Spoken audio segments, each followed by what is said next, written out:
Hey guys, welcome back to another Gaming Memories video. Here we are taking a look at 007 James Bond Tomorrow Never Dies.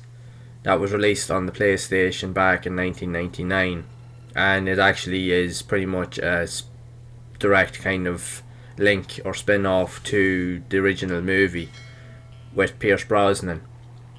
And it's also kind of like the sequel to the likes of GoldenEye, which, as we all know, is considered to be one of the best first-person shooters in pretty much the history of gaming.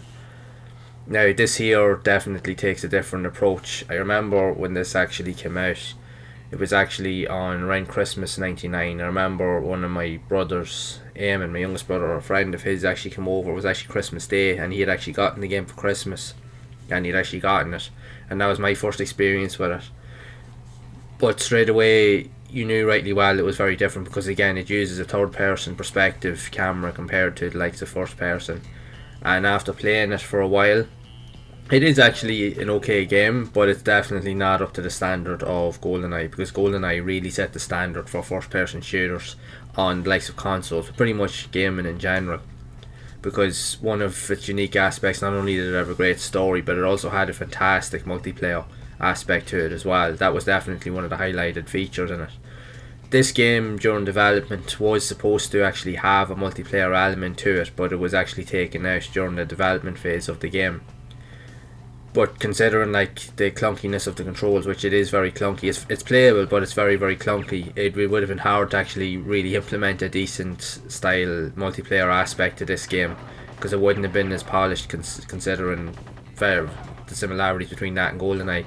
But then it was made by a totally different development studio at the time, so it was very different in how everything was actually put together.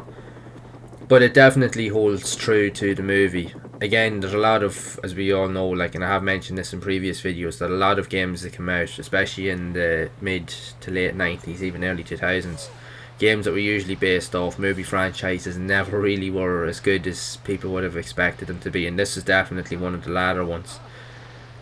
Like, it's definitely a decent enough title, and the play is okay. It's just very clunky. The controls and even some of the collisions and some of the things that goes on in the game can be very frustrating. The game itself is actually very short.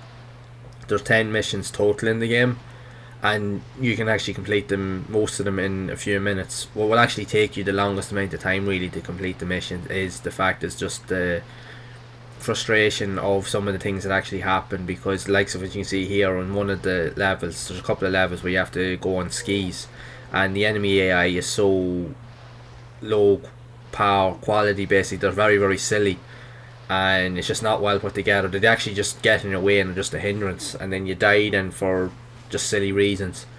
But the one thing that's most noticeable about this game is, as well, compared to other games, even the likes of GoldenEye, is that enemies just spawn randomly on the map anywhere at all. If you're in an area, like a wide open area, and you literally just turn your back and swing the camera around, a new enemy or a load of new enemies will just spawn just literally on the screen, just out of your sight.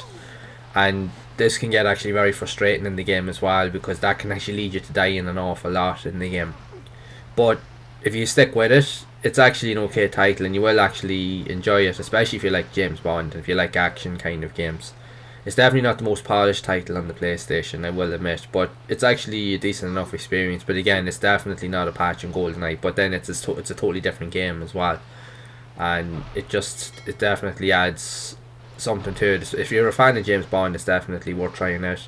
Again, it actually sold well in good numbers actually on the PlayStation, especially like from the UK. Even in America, it actually sold quite well, so it definitely does have a good following, even though the game can be very frustrating.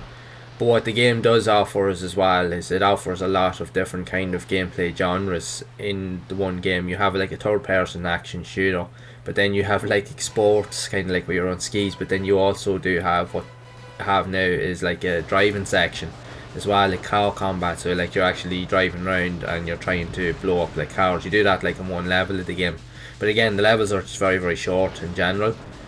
But it definitely adds to it as well, because I think the one thing with this game is as well is that it lacks, because it is clunky with the controls, but I think it makes up for what it tries to offer. Again, it tries to offer a bit of everything, so it does, which I don't know whether it's a good thing or pretty much a bad thing, but it doesn't do it horribly badly. Like, it actually does it fairly decently. Again, it's just the controls of when you're controlling the characters can be a bit clunky, and just the enemy AI is the main frustration with this game. But what it does offer, it definitely offers plenty there, even though it's short run and you will complete the game very, very quickly. Like, you'd actually, if you'd done a speed run on it, you complete the game like in less than an hour, hour and a half, very, very easily. And you'll actually will enjoy it as well. It like I said, it does offer a lot, considering what it lacks in other areas.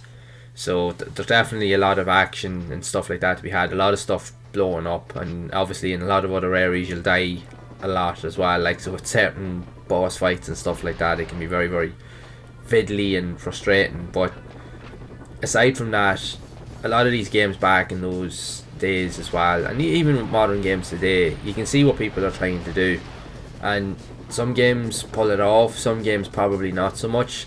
This is kind of actually in the middle of that. It has really good concepts, but it's not executed to as good as compared to some other games out there.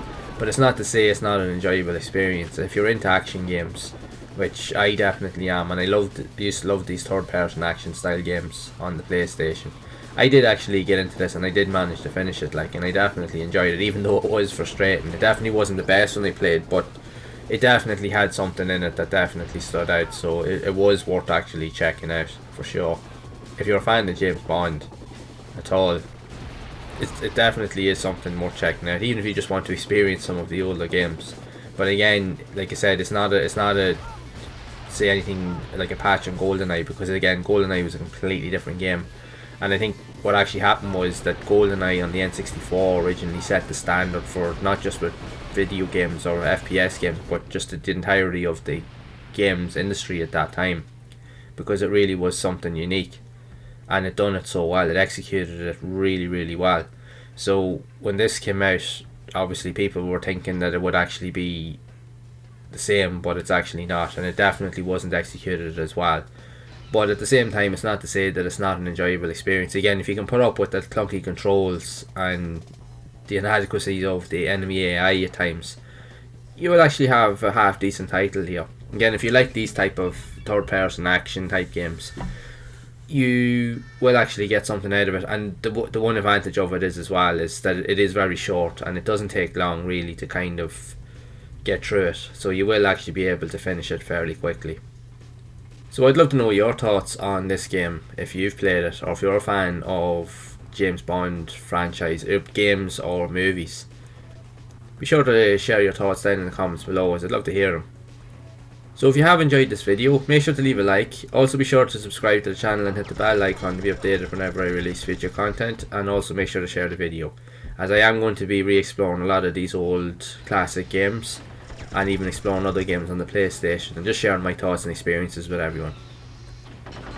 So as always, make sure to keep playing those classic games and enjoying them, and keep those gaming memories alive.